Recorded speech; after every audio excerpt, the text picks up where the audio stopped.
dia a todos que estão chegando. Vamos começar mais uma live da ACM. Hoje iremos conversar com o nosso amigo Roberto Padovani, economista-chefe do Banco Votorantim, né, que vai estar aqui conosco daqui a pouco, para a gente falar um pouco sobre esse tema, né, que tanto nos aflige como empresários, que é os desafios da pandemia, tá bom? Antes da gente começar, eu estou dando um tempinho aqui para que a gente tenha mais ouvintes, né? Para que a gente não deixe vocês sem o máximo de informação, tá? E estamos agora já começando a ter adesão aí de pessoas nessa nossa live. A Associação Comercial está fazendo, durante esse período de pandemia, uma série de lives tentando levar para o empresariado informações, tentando levar muitos dados sobre os acontecimentos que estão tendo na nossa... Fiz o convite, deve estar entrando aí.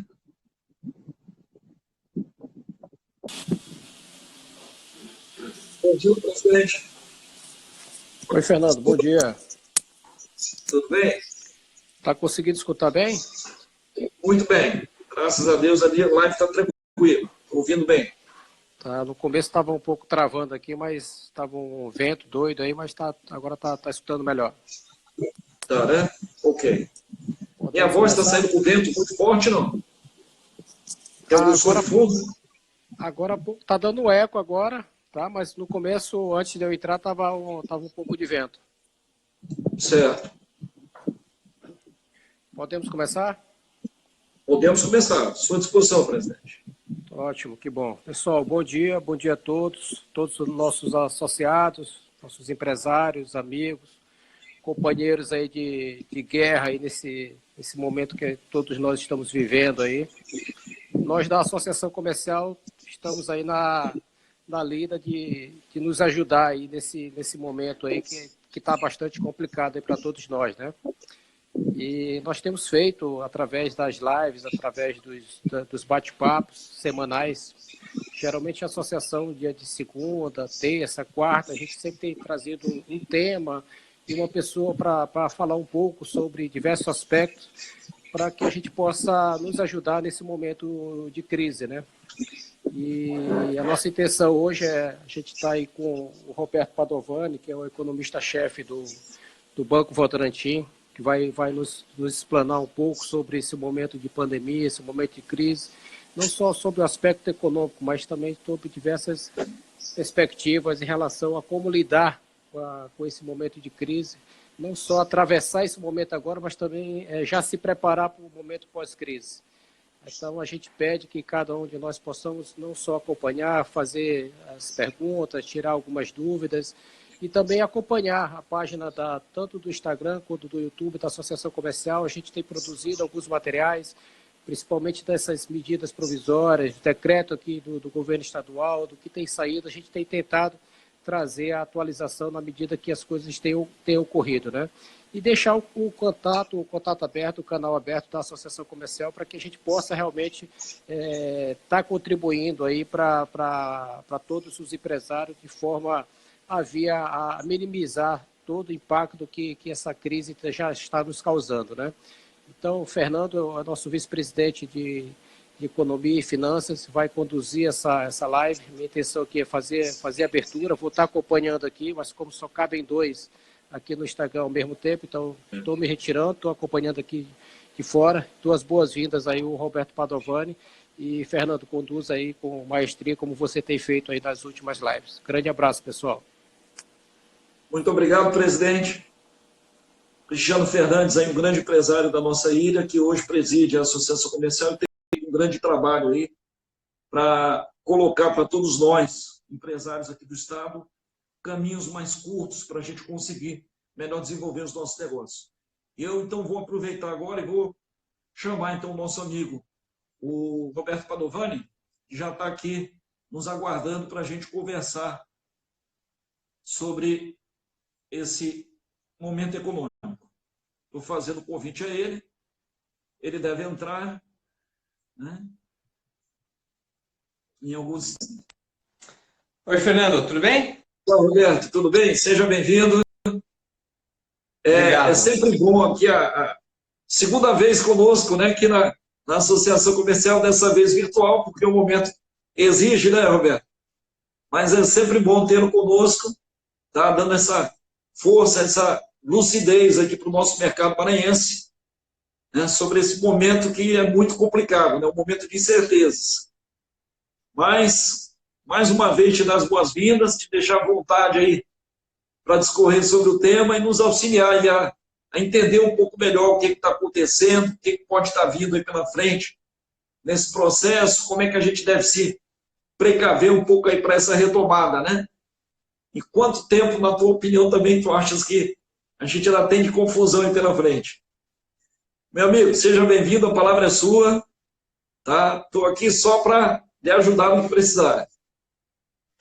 Bom, Fernando, eu queria, primeira coisa, te agradecer o convite. De fato, eu preferia estar em São Luís. A última vez que a gente esteve junto, eu aproveitei o final de semana em Lençóis, então, você precisando de mim, eu estou aí, viu? Não precisa fazer cerimônia, não. Infelizmente, hoje a gente vai ter que fazer à distância. É verdade. E queria agradecer também o colega nosso aí do Banco BV, o Alex que coordena todos os eventos com a gente. O Alex é um grande companheiro, então agradecer a vocês dois, Fernando e Alex, e a ACM, a oportunidade de novo a gente estar junto. Ok. E maravilha. O problema vai ser ilustrar essa bola de cristal, viu, Fernando? Tá bem ruim a situação. Eu já tenho aí, com esses meus cabelos brancos aqui, eu já tenho aí uns 30 anos de mercado e eu nunca tinha vivido nada parecido, né? Então, o que aconteceu? A gente começou ali em fevereiro, a gente viu a história da epidemia na China, do coronavírus, do Covid-19, não tinha nem nome ainda, né, do coronavírus, e a gente estava assim, assistindo de longe, né? A preocupação nossa é que a China é uma economia muito importante, e qualquer coisa que acontece na China afeta o crescimento global, afeta as cadeias produtivas, começou a faltar peça para as fábricas no Brasil, né? A gente começou a falar, olha, isso aqui é um choque de oferta, e começa a faltar peça, você para a produção. Mas era um problema que a gente via lá de longe, né? A gente não conhecia o que era o coronavírus, o Covid-19, a gente não sabia qual era o ciclo dessa doença, a gente não sabia como que era a melhor forma de tratar isso, do ponto de vista de saúde pública, do ponto de vista econômico. Então, já tinha um desconhecimento profundo e distante. E a gente levou, né? Essa história foi em janeiro e fevereiro, os mercados um pouco cautelosos, mas todo mundo acompanhando. Depois do dia 24 de fevereiro, finalzinho de fevereiro, Fernando, quando a coisa espalhou para a Itália, a gente viu, opa, esse negócio não vai sair de controle, e principalmente a gente descobriu ali, final de fevereiro, que o contágio, diferentemente das outras experiências, é um contágio muito rápido, né? Então a gente ficou durante um tempo ali avaliando, tudo bem, parece que o Covid-19 tem baixa mortalidade, pouca gente morre, né, afetando os mais velhos. Então não é um problema, não é como as outras doenças, então é uma coisa controlada. Mas o problema que a gente logo descobriu, eu pelo menos descobri, é como o contágio é muito rápido, as pessoas ficam doentes ao mesmo tempo. E isso acaba pressionando o sistema de saúde. Então, na verdade, o problema não era muito a mortalidade, como se imaginava no começo, mas era a capacidade de você atender tanta gente ao mesmo tempo. Nenhum sistema de saúde no mundo está preparado para isso, né? E aquilo gerou, Fernando, um pânico, né? Quando você percebeu que o contágio era rápido, que a letalidade não importava muito, porque, na verdade, era pressão sobre o sistema de saúde, e se o sistema não entrasse em colapso, as pessoas iam morrer do mesmo jeito. Isso gerou um pânico. A gente passou aí as primeiras 2 semanas de março, 2 ou 3 semanas de março, com os mercados em pânico. Todo mundo saindo, buscando proteção no lugar mais seguro do mundo, que é os Estados Unidos, Alemanha, Japão. Então, vende bolsa, sai dos mercados emergentes como o Brasil. Foram semanas, eu acho que foram 3 semanas que eu não tinha vivido igual. A gente que acompanha a bolsa no dia a dia, a gente viveu vários circuit breakers, né? com quedas. O que é isso? São quedas num único dia acima de 10%. Uma pancada. Mais de um circuit breaker no mesmo dia, né, Roberto? Tem vários dias com 2 circuit breakers. Então, eu tenho um colega lá no banco que acompanha a bolsa, que opera a bolsa, e eu lembro que eu acompanhava o dia a dia dele e falava, cara, eu não estou mais aguentando, porque eram vários dias na sequência de muito estresse. Eu não tinha vivido nada igual. E aí o que aconteceu? Né? A gente está aprendendo com a crise. Então, o que aconteceu ao longo de março? A gente foi tendo cada dia é um dia, a gente vai tendo informação, e a gente descobriu coisas interessantes. Primeira coisa que, olha, então já que o problema é o impacto no sistema de saúde, a melhor forma de combater essa história, a gente tem visto, até hoje a gente está aprendendo, mas aparentemente a melhor forma de combater essa doença é o confinamento. Ninguém sai de casa, você, né, reduz a circulação das pessoas, evita os contatos, que é o distanciamento, o isolamento social. E com menos contágio, você acaba retardando o surto, Progressão. portanto, dando tempo para o sistema de saúde atender. Então, a primeira coisa que a gente aprendeu é o seguinte, olha, esse negócio é um contágio rápido, não é letal, bate o sistema de saúde, portanto, tem que ter um confinamento. Né? Os países que estavam na dúvida, foram para um lado, foram para o outro, todos estão acabando com essa história do confinamento horizontal. Tem que parar. Aí vem uma coisa, Fernando, que é inusitada, cara. Eu te confesso, eu gosto muito de ler história, sou economista, estou há 30 anos, como eu falei, no mercado. Eu não tenho notícia na história econômica dos últimos 3 séculos de um momento em que todos os países no mundo eles param ao mesmo tempo. Né? Só para te dar uma lembrança, aqui em 2008, a gente teve uma crise bancária. A gente, na faculdade de economia, a gente aprende que a crise bancária é a pior crise que tem, porque se trava um crédito, as empresas sem crédito morrem, então você tem um problema que se espalha rapidamente. Depois tivemos uma crise bancária na maior economia do mundo em 2008, nos Estados Unidos. Só que aquilo foi o subprime, um pânico lá, a coisa explodiu nos Estados Unidos. Aquilo só foi afetar para valer a Europa depois de 2 anos. Né? 2010, 2011 começou a pegar a Europa. A economia brasileira sofreu um pouquinho ali, no final de 2008, começo de 2009, e logo se recuperou, que é a marolinha, né? Marolinha. Então, você teve a crise em 2008, você teve uma crise que afetou muito os Estados Unidos, depois se afetou muito a Europa, mas depois de 2 anos, e afetou pouco os mercados emergentes. Essa crise não, ela está parando a Ásia, a Europa, os Estados Unidos e os emergentes no mesmo tempo, em um período de 3 meses. É verdade. Então, isso é um tranco, como eu nunca vi igual. Tá certo? Então, a primeira notícia aqui é isso, cara.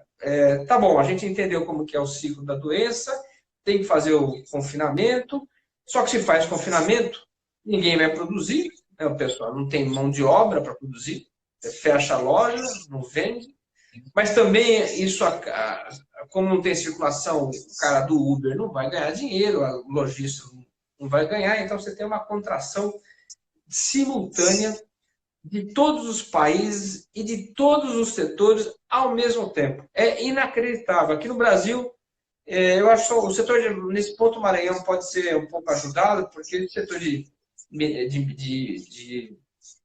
commodities, né?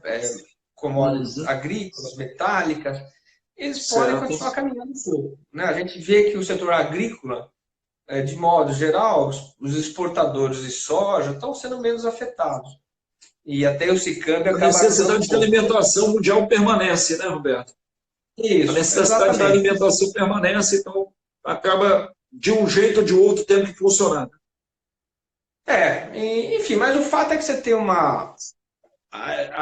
nós economistas tomamos um susto com a pandemia em si, passamos aí o mês de março tentando entender o processo, descobrimos que todos os países vão parar junto ao mesmo tempo, e aí a gente começou a fazer conta. Bom, então tá bom, já que é essa história, vamos tentar fazer conta. E foi uma das primeiras vezes na minha vida que a gente não tinha ideia do que fazer. Então, o que a gente fez ali?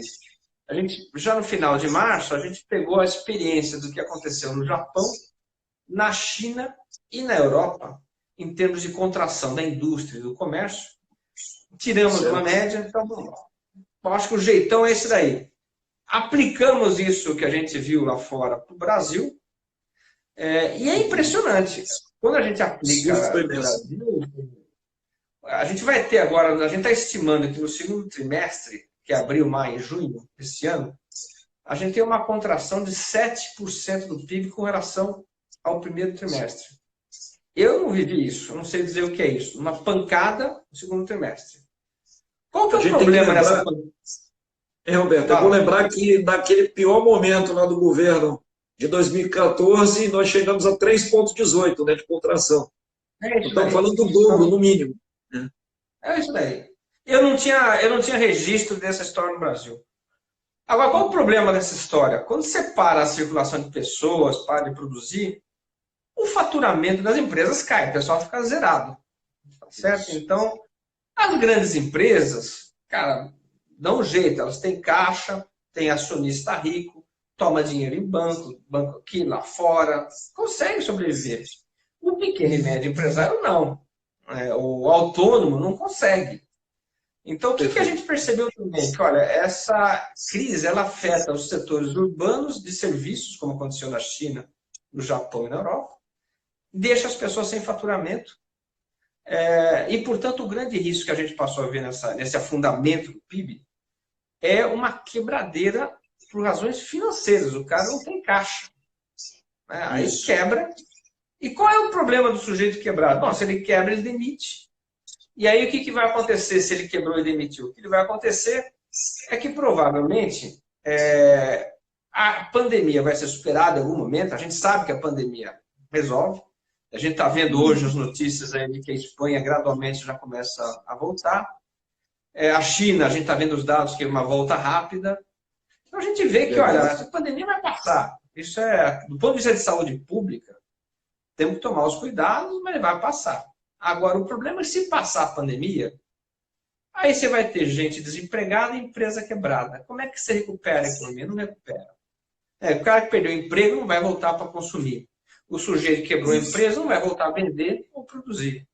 Então, a outra coisa que a gente descobriu ao longo de março, isso o mundo todo, foi assim, tá bom, é um contágio rápido, pressão no sistema de saúde, a gente tem que fazer o confinamento vai matar o faturamento das empresas, vai destruir renda, principalmente do autônomo. Então, como que você resolve isso? Aí a gente descobriu no mundo que a melhor resposta, do ponto de vista de saúde pública, é o confinamento. Do ponto de vista econômico, é gasto público. Então, você pega lá o dinheiro nosso, né, o dinheiro do contribuinte, e distribui. Então, para a renda das famílias, sujeito lá, autônomo, vamos pensar o caso aqui de um cara que dirigia o Uber, esse cara não tem mais renda. Então, você tem que dar dinheiro para esse cara. Não para ele manter a vida normal, mas para pelo menos sobreviver. Sobreviver, né? Sobreviver. É isso. E além disso, você tem que dar caixa para as empresas. Como é que as empresas vão sobreviver sem faturamento? E esse é o grande desafio, porque em momentos de crise, cai o faturamento, a empresa está quase quebrando.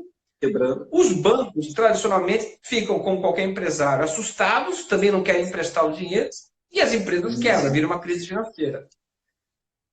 Qual que é a recomendação no mundo que a gente está fazendo no Brasil? Olha, bom, então se é uma crise, aumenta o risco, os bancos não emprestam, as empresas precisam de faturamento, o melhor jeito de combater esse negócio aí é o governo também, de novo, o setor público, colocar ele dinheiro nas empresas. Então, como que a gente está fazendo aqui no Brasil? Né, a reação de economia. O governo demorou um pouco, mas foi bem, ainda dá tempo. Então, o que ele fez? Ele criou esse auxílio emergencial, R$600, que é importante. Isso atenua o impacto sobre a renda das famílias.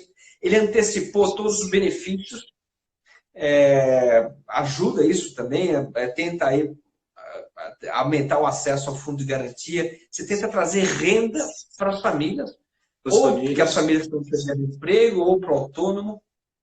Lembrando também, Fernando, que a gente saiu da maior recessão da história, foi 2015-16, com muita gente desempregada, informal. Isso. Então a gente encontrou a economia brasileira exposta a um choque. Então já tinha muita gente informal no país. Aí acaba a renda do sujeito, o governo então tem que colocar dinheiro lá. E eu acho que essa parte está indo bem. Ele aumentou o Bolsa Família, A gente vai gastar uns 3 bi com Bolsa Família. Esse programa de R$ 600, que é o auxílio emergencial, deve custar uns 50 bi. Antecipou os benefícios. Enfim, ele colocou uma boa grana ali. Deixa eu só... Deu uma... o ponto só... Bom, então acho que vai funcionar. Da parte aí de atenuar a renda, tem um jeito bom de que a coisa funcione. Qual que é a outra coisa que o governo está fazendo? Bom, então vamos olhar as empresas também. E vamos... O que ele está fazendo? Está diferindo o pagamento de impostos, está permitindo você atrasar dívida, tentando dar fôlego. E, principalmente, ele criou uma coisa nova. Isso é uma novidade no Brasil, Fernando. Ele criou uma coisa nova que foi o seguinte: olha, vamos fazer um fundo aqui, um tesouro. O tesouro responde por 85% do dinheiro e os bancos por 15%. Vamos juntar todo o dinheiro e emprestar esse dinheiro para as pequenas e médias, não para as grandes, para as pequenas e médias empresas. Vamos reduzir o IOF dessa operação de crédito e vamos reduzir os juros. Então, vamos ver se vai funcionar. Tem muita gente dizendo que, olha, não sei se vai funcionar, porque as empresas estão muito mal das pernas ainda. Vamos ver. Outro jeito de resolver isso é Caixa Econômica Federal e BNDES, dando dinheiro do governo para as empresas. A terceira frente de combate dessa pandemia do ponto de vista econômico é você manter o sistema financeiro funcionando. Então, injeta dinheiro nos bancos, provavelmente os bancos médios, deixa a coisa funcionando. O que você não pode ter agora é o banco com problema, porque não consegue captar dinheiro para repassar. Perfeito. E muito menos começa a tomar calote por conta da crise e os bancos quebram. Então, manter o sistema financeiro funcionando. E o último fator que a gente está vendo ontem à noite e hoje é que coloca dinheiro na mão de prefeito e governador. A gente estava falando de 88 bi, 96 bi, vamos colocar um dinheiro bom, transferir recursos para a saúde, né? São, se não me engano, quase 30 bilhões que eles vão colocar na saúde. Então, assim, o que a gente fez aqui no Brasil, a gente viu no mundo todo, o governo pegando dinheiro e falando, cara, toma, dá esse dinheiro para as empresas, dá para as famílias, porque é por 3 meses. Né? Isso daí pode funcionar. A gente não sabe, nunca devemos isso. Mas pode funcionar. Só que não é só o Brasil que fez isso. O Brasil fez isso, a Europa fez isso, os Estados Unidos fizeram, a China, o Japão. Todo mundo está despejando dinheiro. Uma coisa que nos ajuda, Fernando, é que a gente, em 2014, a economia começou a afundar, tivemos uma recessão em 15, 16, e muita empresa endividada. Então, ou o cara ali quebrou, ou sobreviveu. Mas o fato é que, naquele momento ali, as empresas tiveram que se ajustar. Então, a sorte nossa é que as empresas de médio porte entraram nessa crise um pouco mais arrumadas. Então, você consegue tocar a tua vida. Mas, enfim, você tem uma chance boa que as coisas funcionem. O que me deixa animado, estou tentando... Eu falei agora só do passado, né? Bom, só uma coisa, um detalhe. Só um detalhe também, Fernando. A gente foi, como eu falei, a gente foi aprendendo ao longo de março. Descobrimos qual a melhor forma de combater, do ponto de vista de saúde pública, a pandemia, do ponto de vista econômico, como tem que ser a reação do governo. Quando você foi tendo mais informação, os mercados foram acalmando. Então, o que a gente viu, tem visto nas últimas 2 semanas, mercados com muita oscilação.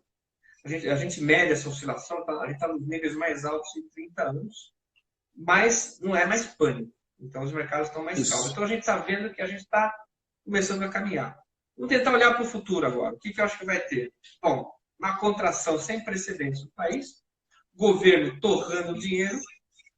Só para você ter ideia, Fernando, esse negócio é importante. A gente teve um período de descontrole das contas públicas ali, de 2010, eu diria que foi 2011 até 2015, mais ou menos. Né? Descontrole total. E naquele momento, em 2016, a gente teve um déficit do governo central, só olhando para Brasília, da ordem de 2,6% do PIB. Esse ano, a gente espera que esse déficit seja de 7%. Eu nunca vi isso. Agora, numa situação normal, eu estaria em pânico. Né? Porque, você aumentou o gasto do governo né? Eu vi aquela pergunta que, pô, vai colocar dinheiro na mão de governador, prefeito. Pô, eu estaria com mais cabelo branco agora. Por que que eu não estou? Porque eu estou relativamente calmo, por enquanto, né? Primeira coisa é o seguinte, a primeira coisa, assim, todos esses recursos, eles são temporários. Então, programa auxílio emergencial, 3 meses vai durar.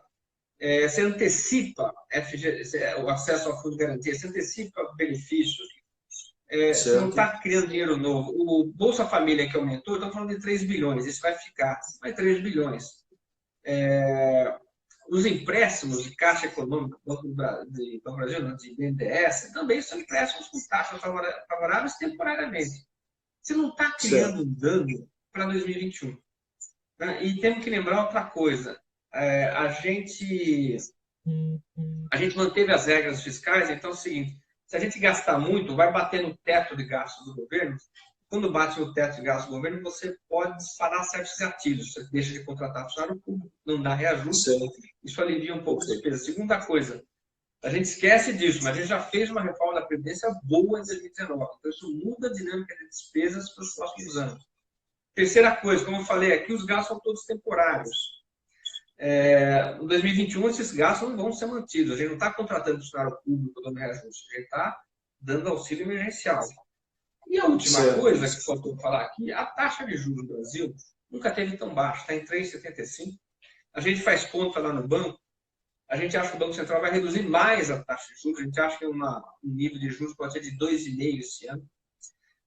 Na minha carreira, não vi juros a 2,5. Isso é fundamental para ajudar as empresas que vai tomar a linha a Selic sem spread, vai tomar 2,5. Mas é fundamental para o governo, que vai aumentar a sua dívida, e ele é o maior endividado, vai pagar menos juros.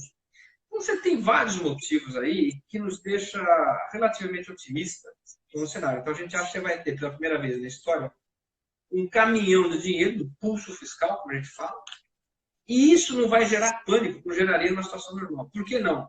Porque esse aumento de dívida, a gente acha que a dívida do governo vai saltar, em termos de dívida bruta, 76 para 85. Esse aumento de dívida, ele não vai em 2021 subir para 90, depois para 100. Não é uma dívida explosiva. Aumenta agora e fica. Por que fica? Porque você tem juros mais baixos, esses gastos são temporários, porque você fez a reforma da Previdência, porque você tem gatilhos para controlar o gasto das contas do governo. Então, você estabiliza essa dívida no nível mais alto. E a partir daí, a gente acha que começa a cair depois. Então, assim, a gente está tendo um impulso fiscal pela primeira vez na nossa história gigante, sem explodir dívida. Portanto, você mantém os agentes relativamente tranquilos, ninguém está achando que o Brasil vai quebrar.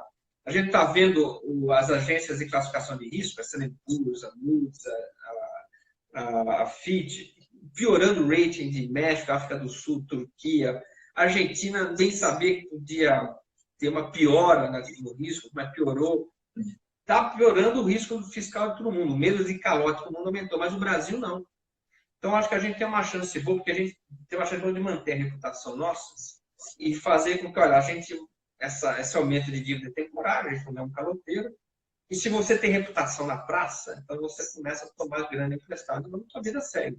Então, o que eu acho que vai acontecer, olhando para frente, tivemos aqui um tranco, o governo vai colocar dinheiro na mão das famílias, das empresas, mantém o sistema funcionando, coloca dinheiro nos estados para atender essa demanda de saúde pública do curto prazo. O Rodrigo Maia vetou ontem a ideia de você perdoar a dívida dos estados e permitir que eles façam novas dívidas. Então, isso graças a Deus, não passou. Mas ele conseguiu uma coisa interessante na gente comentar, Roberto, que foi a manutenção, a União recolocar para os estados a integralidade dos gastos, né? Recompor os custos, as perdas dos estados. E aí vem a pergunta, né? Recompor nos patamares de gastos anteriores e tomara que os estados transformem esse investimento e não em manutenção dos gastos anteriores, né? O que eu acho cuidado, que eu não vi o detalhe ainda do que foi aprovado, mas a impressão que eu tenho é que você impede que esses recursos adicionais sejam usados para aumentar a folha de pagamento, que é o problema. Isso aí parece que está garantido hoje na média, 80% de toda a arrecadação que a gente vê no país, né, da carga tributária que é pesada, a gente paga imposto, 80% dessa grana vai para a folha de pagamento. Então, você tem que ter um cuidado dos estados não gastarem com mais contratação de gente. Se for para gastar com equipamento médico, tudo bem, acho que tem que fazer mesmo. Mas o fato é o seguinte, olhando para o futuro, Fernando, eu acho que a gente está colocando dinheiro na mão das pessoas e das empresas, com custo baixo, que é taxa de juros muito baixa. Eu acho que isso vai preservar um pouco a economia. Não vai impedir a gente afundar, a gente vai cair uma queda livre agora em abril, maio, junho.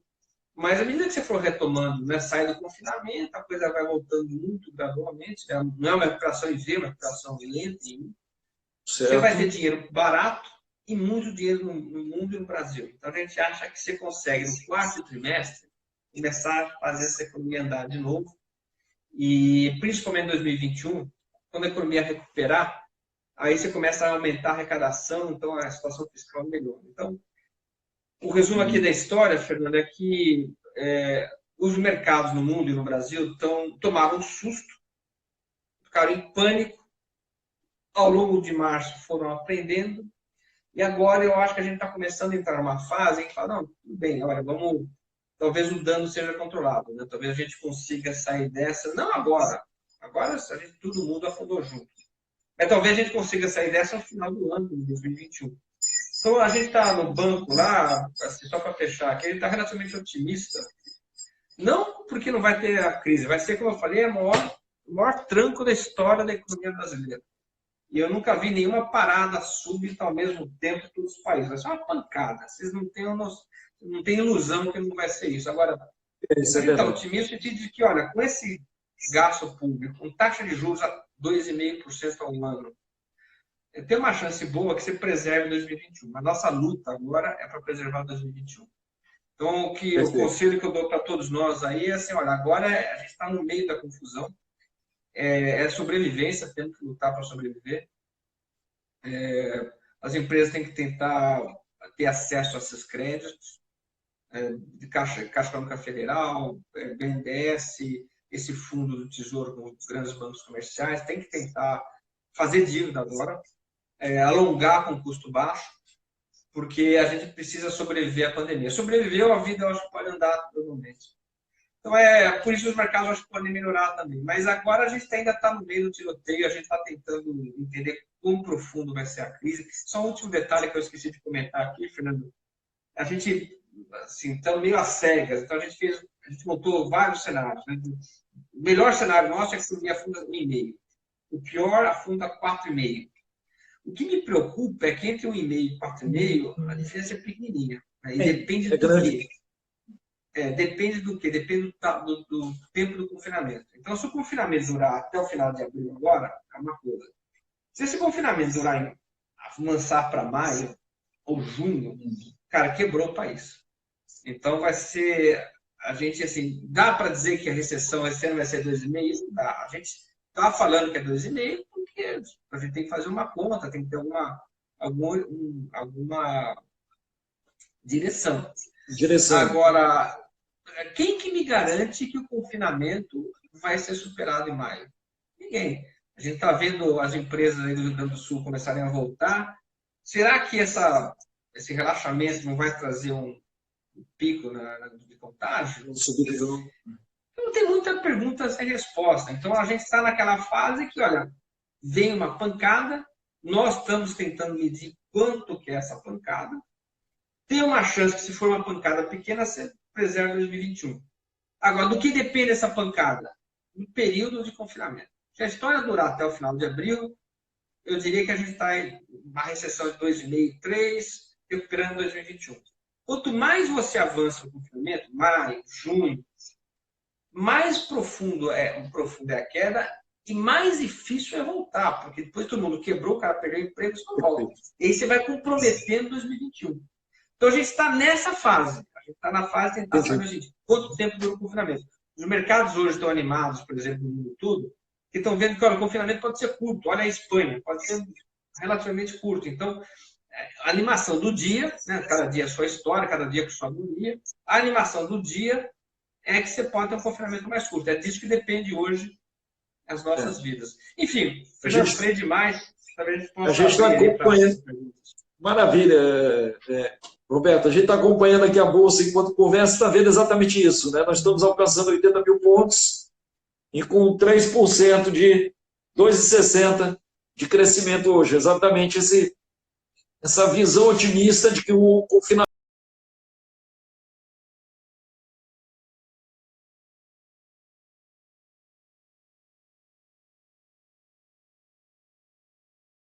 Nós temos um agronegócio forte, teve probleminha de... Voltou, Roberto? Está me ouvindo? Estou ouvindo bem.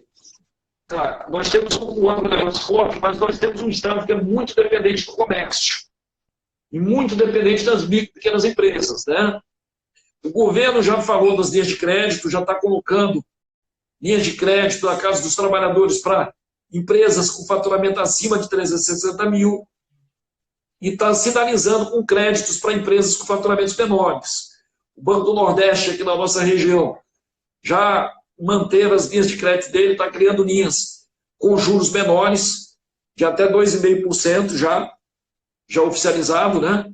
Estão sendo colocadas em funcionamento. Mas nós temos um outro problema muito grande para as micro e pequenas empresas, que é a questão das garantias, né? Nós temos hoje uma oferta de crédito que o Brasil colocou no mercado, mas nós temos muitas empresas que estão com dificuldades porque já estavam com problemas de garantia antes. Então, o acesso ao crédito agora está um pouco dificultado por conta disso.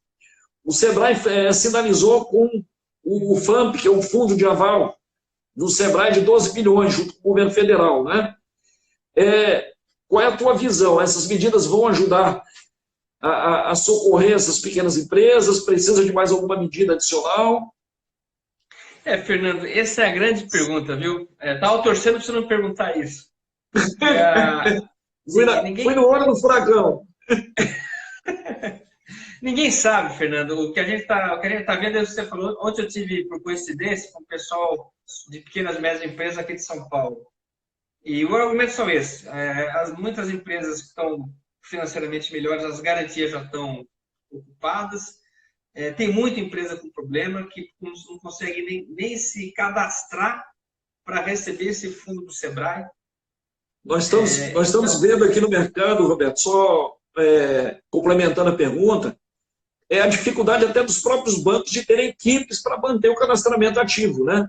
Porque existe uma parte toda virtual, toda feita pela internet, mas existe uma validação interna que quando a equipe do próprio banco está afastada por quarentena e outros problemas, também está dificultando os novos entrantes, né? A minha impressão, Fernando, é que no final da história, assim, esses esforços do governo, ele está na direção correta, mas não vai ser suficiente. Então, eu acho que assim, a medida está correta, mas não é suficiente. Não é suficiente por quê? Porque tem todos os problemas. Empresas com garantias já sendo usadas, empresas com negativadas, com nome sujo, que não conseguem ter acesso ao crédito, os bancos mais ou menos retraídos. É muita areia na engrenagem. Então, eu acho que vai chegar para alguns, mas não para todos. Alguma coisa adicional vai ter que ser feita. Eu acho que esse vai ser o grande desafio a partir de agora. Tentar manter o pequeno e médio vivo.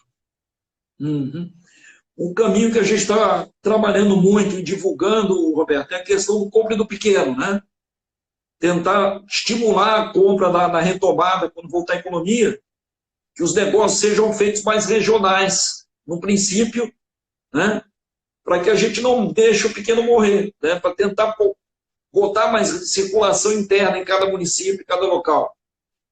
Eu acho que também é uma medida que... Qual é a tua opinião sobre isso? Isso consegue dar uma ajuda na economia? Eu acho que sim. Eu vou te falar uma coisa assim, não é? A gente agora, no Brasil, a gente está vivendo um ambiente de muito radicalismo político, né, nos últimos anos, muita polarização. Então, qualquer debate vira um debate político-eleitoral. Então, essa história do confinamento é isso. Mas eu vou te dar uma opinião minha aqui, dependendo dessa questão política, eu acho que a economia brasileira, a sociedade brasileira, não aguenta 2, 3 meses de confinamento. As empresas quebram, vai dar desespero. Então, e pode ser um risco isso, porque aí você sai do confinamento e aí você pode ter o contágio ampliando. Então, o que eu acho que seria o sábio nesse momento? Você mantém o confinamento horizontal agora em abril, quanto der, está ajudando. A gente vê que o número de mortes no Brasil está diferente dos casos europeus, está melhor. A gente vê que está funcionando. Agora, quando chegar abril, você vai ter que flexibilizar. Abril não, maio. E aí você tem que flexibilizar. Você vai ter que flexibilizar falando assim, olha, nas regiões que estão menos afetadas, com todos os cuidados, com equipamentos necessários, vai tentando aumentar essa circulação. Porque o governo não vai conseguir colocar dinheiro na mão de todos os empresários nesse país, como a gente conversou agora. Então, a saída natural, na minha opinião, vai ser ir para o confinamento vertical, como eles chamam, né? Nas pequenas cidades, no interior do país, nas regiões mais rurais, com todo o procedimento médico necessário.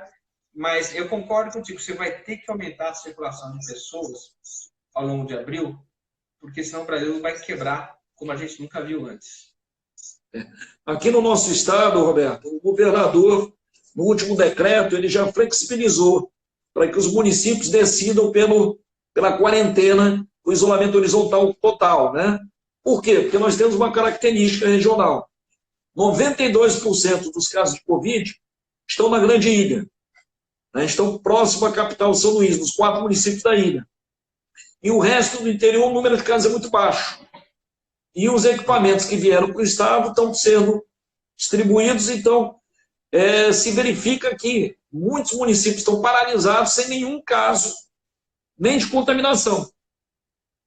Então, essa flexibilização a gente já vê como o início da retomada. É claro que o risco de voltar a ter um crescimento no número de óbitos, isso infelizmente latente, a gente tem que estar cuidado, né? Mas o nosso grande medo aqui é o outro lado, né? É o tamanho do prejuízo para o Estado, que é o menor PIB do país, em relação à economia parada, né?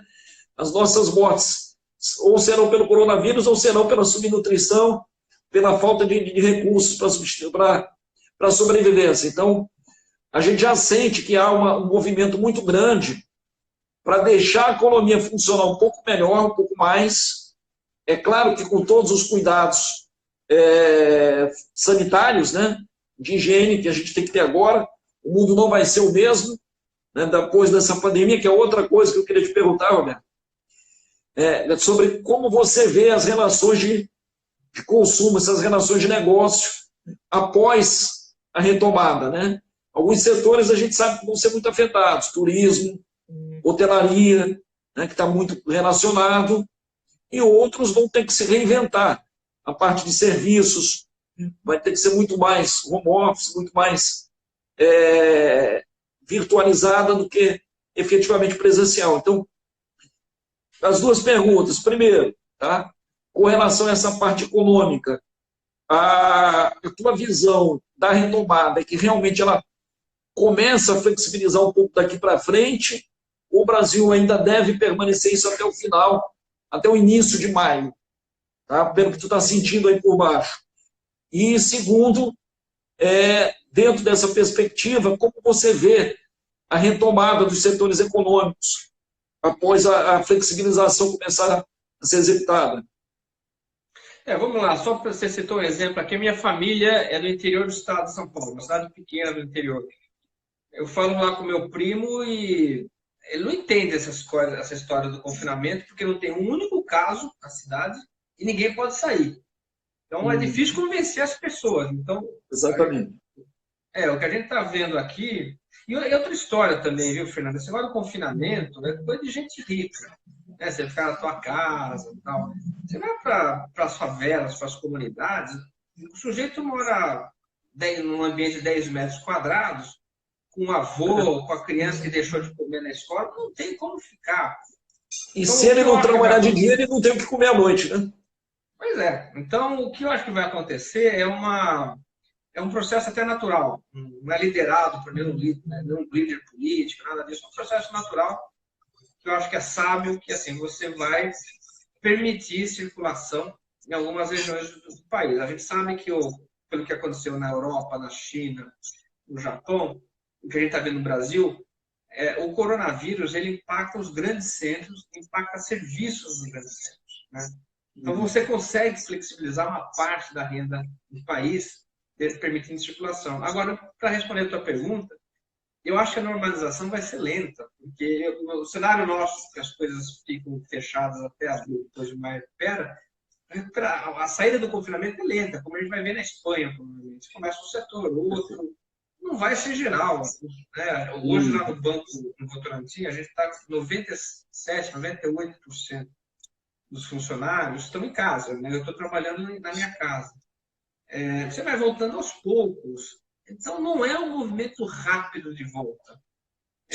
Alguns setores são beneficiados, consumo de alimentos, consumo, tradicionalmente, farmácia, produtos de higiene e limpeza, beleza, são setores, tecnologia vai ganhar muito espaço, mas setores como turismo, né, que isso afeta o Maranhão, não vão ter uma vida simples, né? Aviação civil, transporte urbano, transporte público, no geral, transporte interestadual.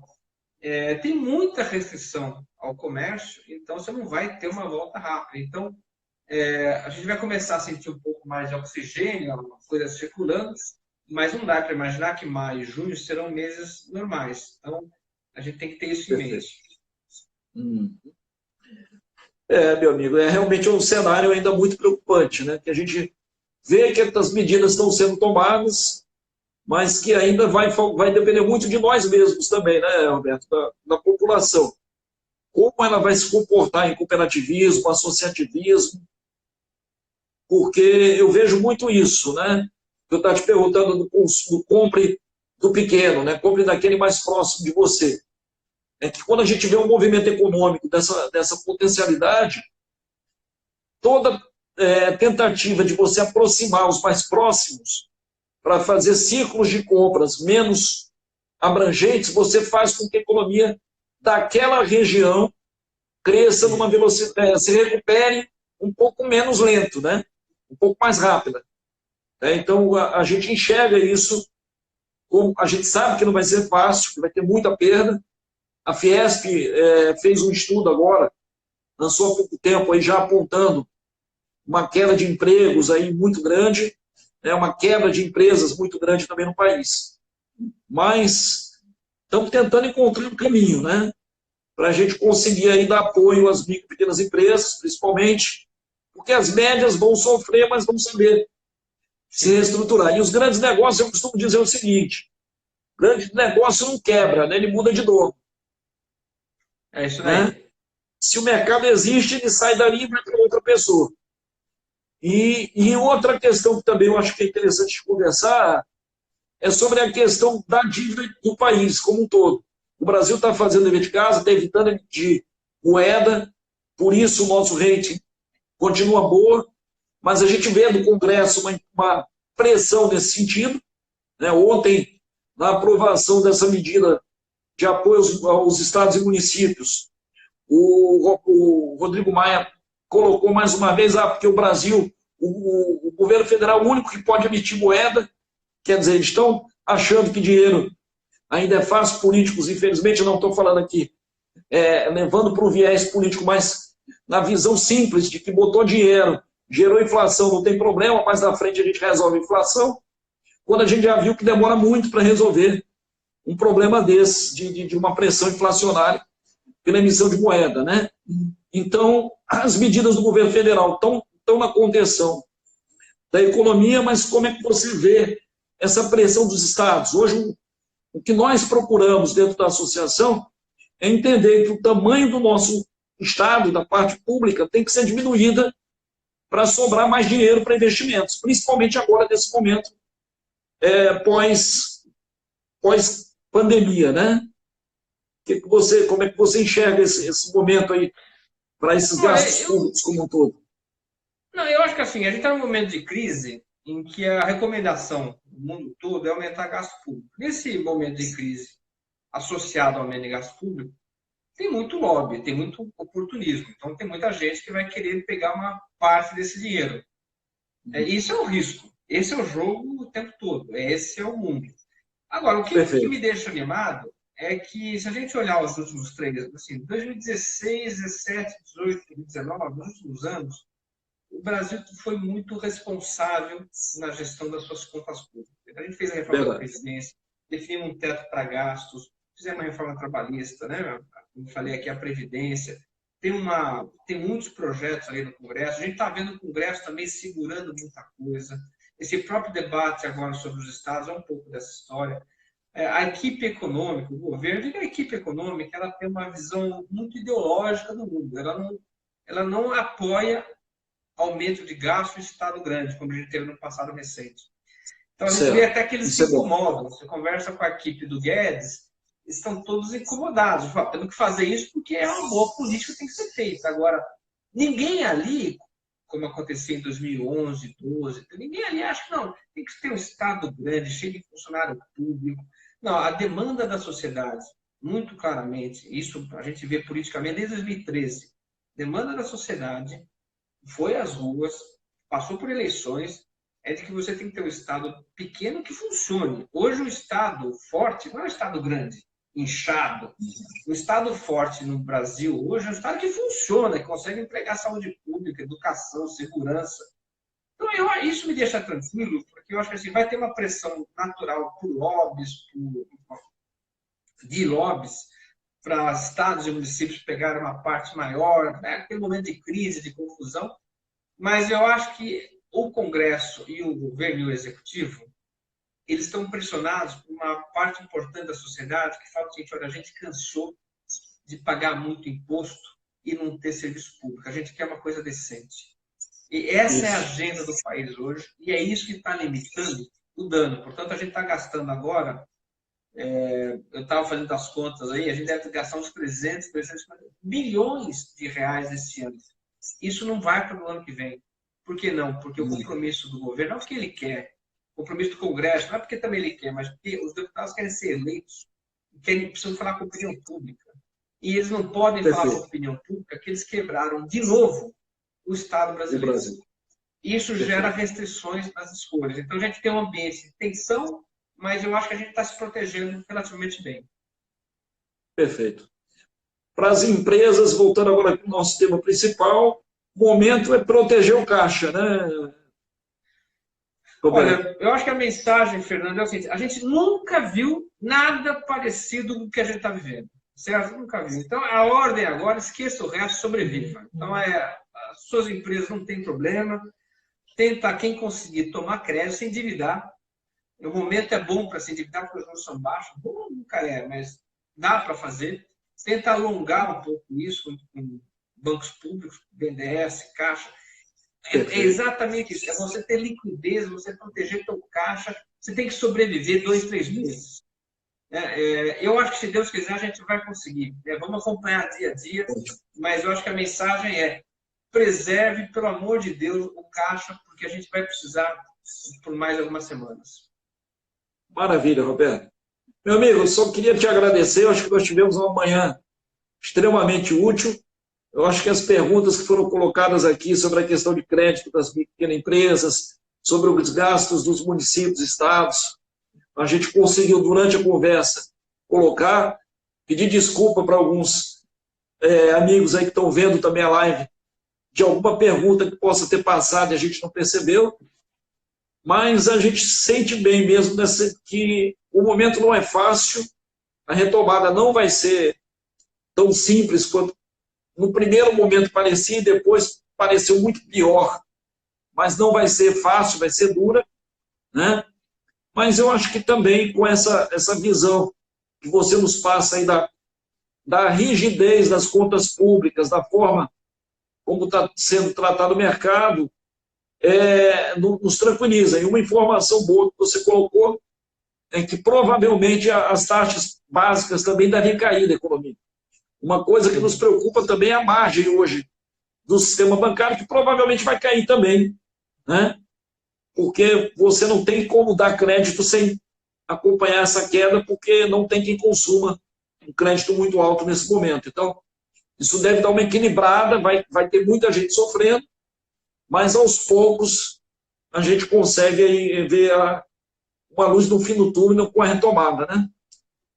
Fernando, assim, a gente está, cada dia, como eu te falei, é uma história, a gente está aprendendo, digo a gente, eu, economista, meus colegas, todo mundo está aprendendo com a situação, um momento que a gente nunca viveu, torcer para dar certo. A gente tem sido parceiro já em vários eventos, Verdade. é uma honra para mim estar próximo de vocês, e eu acho que todas as dúvidas que porventura a turma tiver, me acionar. Aciona o Alex, que está conosco. Eu quero estar junto, eu quero aprender junto com vocês. Toda vez que eu tive aí, das vezes que eu tive em São Luís, aprendi muito e espero continuar aprendendo, principalmente num momento difícil como esse que a gente está vivendo. Tá certo. E nós é que agradecemos, porque a gente é que aprende mais com você do que você com a gente. Tenho certeza disso. Fique à vontade para se despedir da turma. Tá certo? Obrigado aí demais por esse papo, Roberto. É isso, eu agradecer a oportunidade que está dando para a gente aqui do Banco do Rio, agradecer o Alex, que é um companheiraço aí de São Luís, cara super competente, você, Fernando, a CM, são líderes importantes da região, e a mensagem é uma mensagem, assim, sem muito otimismo, sem muito romantismo. Cara, é uma pancada, é uma pancada. Vamos ter que sobreviver. A sorte que o governo está abrindo alguns canais, crédito público, mas é isso, é sobreviver. Não tem nada muito claro, né? Os economistas ainda estão perdidos. Eu estou na torcida, espero que dê certo, mas estamos no meio da briga. Então, assim, arregaçar as mangas e tentar ir para a luta, porque o que está em jogo são nossas vidas. Tá certo. Muito obrigado aí, Roberto. Agora eu vou te tirar da nossa live para chamar o nosso presidente para finalizar esse trabalho de hoje, viu? Muito obrigado aí. Conte conosco e mais uma vez agradecemos você ter aceito esse convite para o bate-papo. Um abraço. Tamo junto. Valeu. Ok.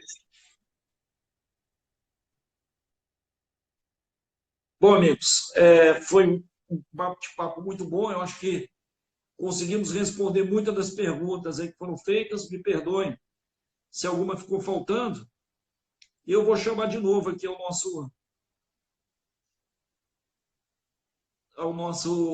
a nossa tela, o nosso presidente. Deixa eu só localizá-lo aqui.